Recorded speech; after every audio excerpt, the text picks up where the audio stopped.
see into the camera.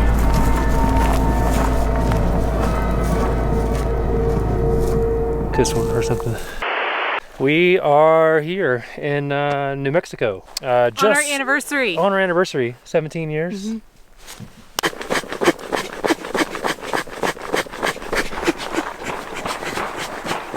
Parker, you want to race?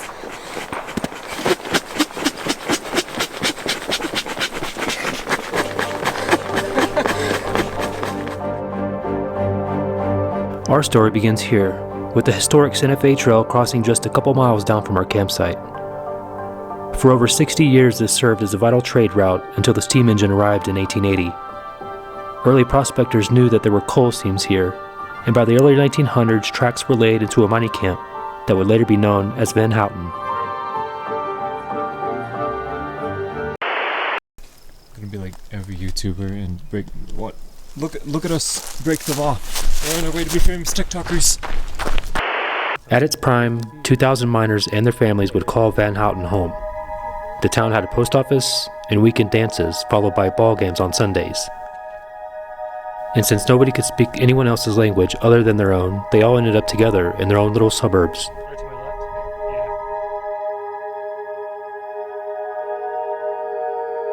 Today, not much remains, but what does covers a vast area stretching as far as the eye can see.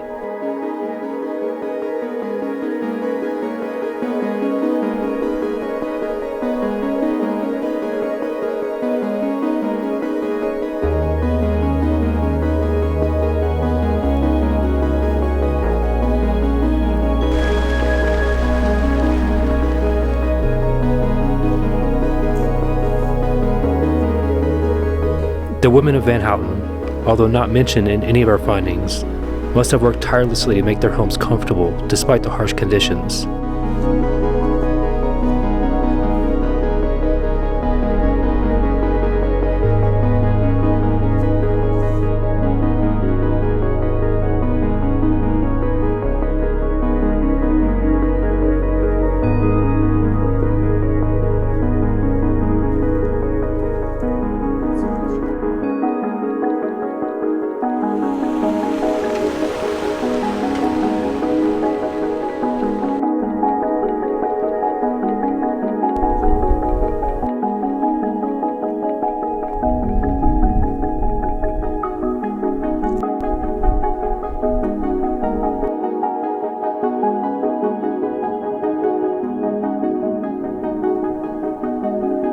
There was elaborate infrastructure put in place here over 100 years ago.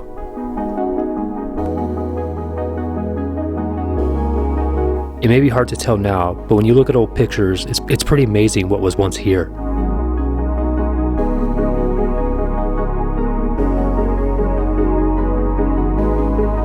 The technology and machinery available at the time were not as advanced as they are today, so much of the work had to be done by hand. The amount of labor that must have been required to make this possible is difficult to comprehend. Mules did play a vital role here in Van Houten, as they would be responsible for hauling out the ore to the main processing area. Their names forever etched on the very stalls they stayed in. Van Houten was, in any way, just like any other old mining town. It was no stranger to murder and violence, some of which taking place right inside this barn. We tried to imagine what life was like here, and what about at night when it was pitch black. To gain a better understanding and a deeper appreciation for the hardships they faced, we decided to find out for ourselves. The sun has set, so we found this creepy little turn-off. I spotted a piece of metal, and we are going to walk up here, and I found some old china on the ground. This is kind of cool.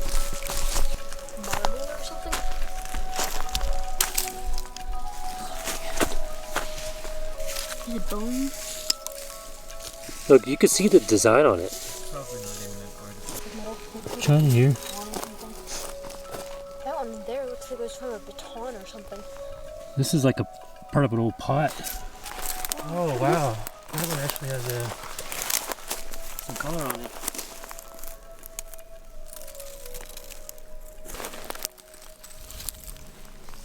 Some old plates. So this is pretty cool. We're just kind of roaming through the through the woods here, and there's like all kinds of old metal and stuff on the ground. And this was an old mining community from the early 1900s through 1950 before they shut it down. Upwards of 12 to 1,500 people lived in and throughout this whole area here, and their families. So we are just exploring through here. Wow, there is a bunch of stuff out here. Holy moly! There's so much like thick old glass. There's the foundation of some sort of building, and then there's a bunch of stuff running down the hill. Look, there's a fully intact bottle right there. Oh man, look at that! Holy moly!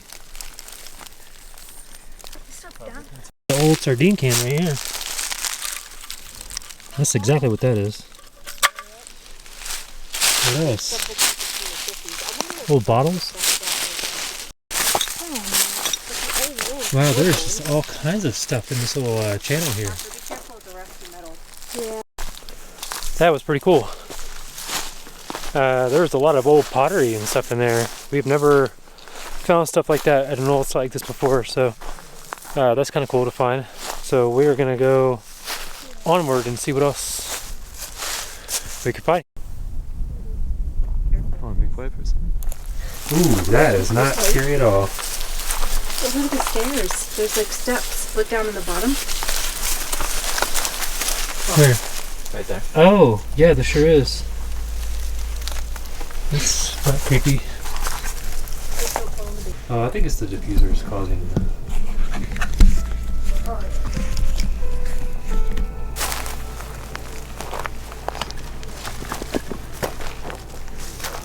Wow, this is like all an old building. There's a... Oh my gosh, this is like a doorway up here. What's part of the roof? These are rafters.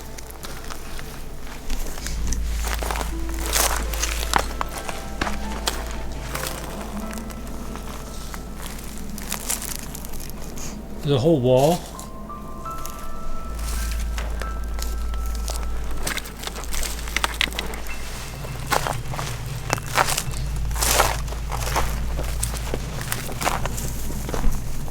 There's a doorway up here.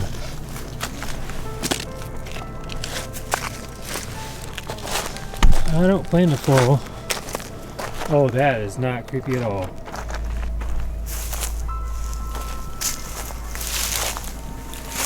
Oh man, that gives me the freaking heebie-jeebies, dude, just looking at this thing. It's like a super dark doorway.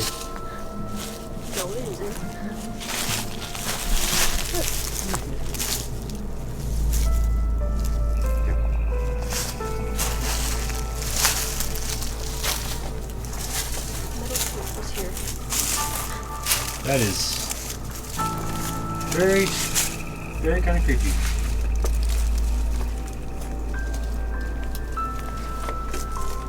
This thing is very old. It kind of keeps going on.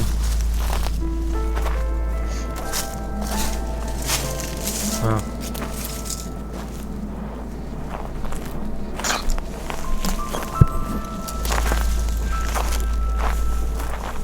There's just more. Look at this hole in the wall here.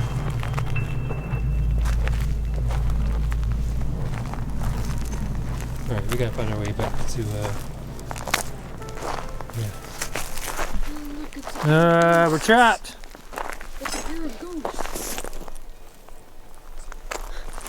I think we could jump down here. Here, we could jump down here.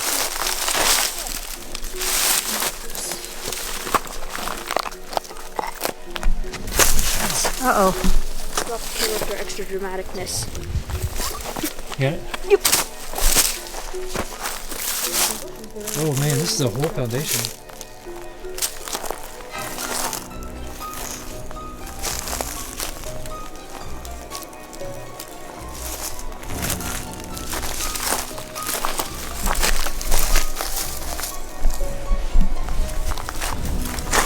Well, we're not exactly finding anything scary or otherwise unworldly. but it's kind of fun to roam around out here. The ghost town is lying. It's not a ghost town. There we go. Now I can actually see into the camera.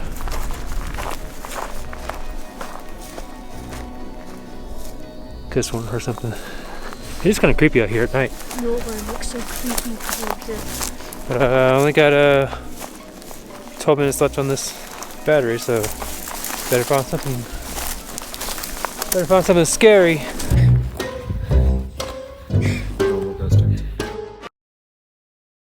We would go on to explore the mule bar where the incident took place, but we didn't find much of anything other than an old building with at least 100 stories forever protected within its confines. But camping near an old ghost town isn't just about the adventure and excitement. It's also an opportunity to connect with their past and learn about the people who lived and worked here so many years ago. We had hoped to gain a deeper appreciation for the hardships and struggles that they endured, as well as the resilience and determination that allowed them to thrive in such a harsh environment. And in the process, we learned a whole lot more. For nearly 50 years, the town would prosper, but eventually the railroad companies would start to move away from coal and start using oil. The very thing that brought life to this town was the very thing that brought its demise.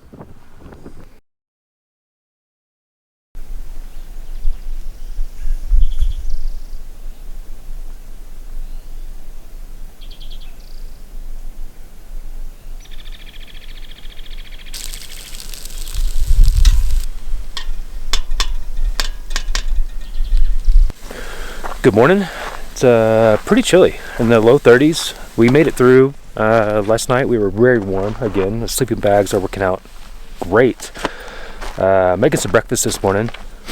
Figured we'd try just some hash browns instead of cutting a potato and doing all that. But the hash browns kind of defrosted a little bit, so now it's more like a mashed potatoes.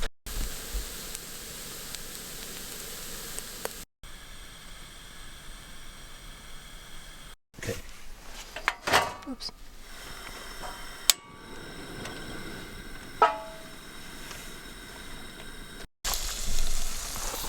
Stella is not impressed. No. Oh, you gibbering. I think you're making it a little bit more dramatic than it normally is.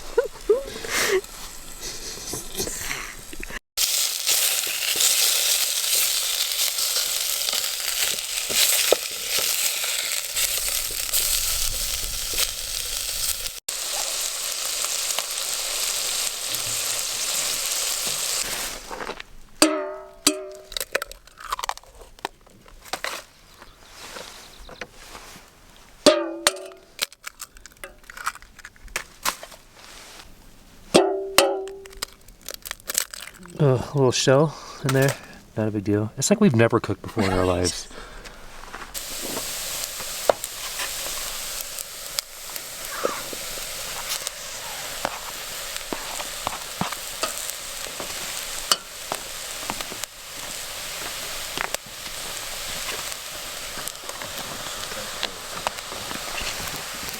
Morning.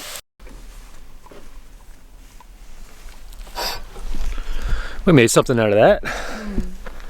Mashed potatoes were once hash browns, the sausage, and then some eggs, and we forgot salt and pepper. It's all kinds of stuff that you don't even think about when you do stuff like this. So we're gonna eat some breakfast, and then I think we're gonna pack up and go because the clouds are looking low, and I think the rain is moving in. I'm gonna go look at this. No, no, hands are cold. I can't even stop recording either. That's the content that you come to this channel for. You gotta improvise. Mighty fine spatula you got there, sir. We live in large here. Welcome to Overlanding on a Budget. And this spatula is actually part of the pot. It's a multi-use tool. Next, we'll teach you how to not forget things when you leave for your next camping trip.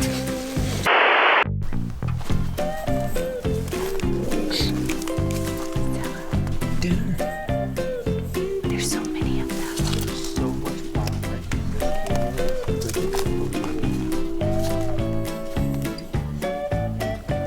That has got to be at least 10, 15. Wow, you're right in my face. 4K, pours and all. Here we go.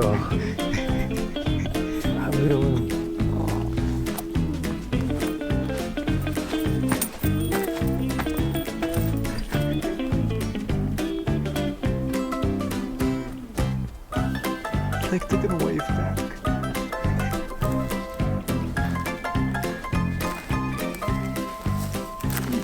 They're not even in a hurry.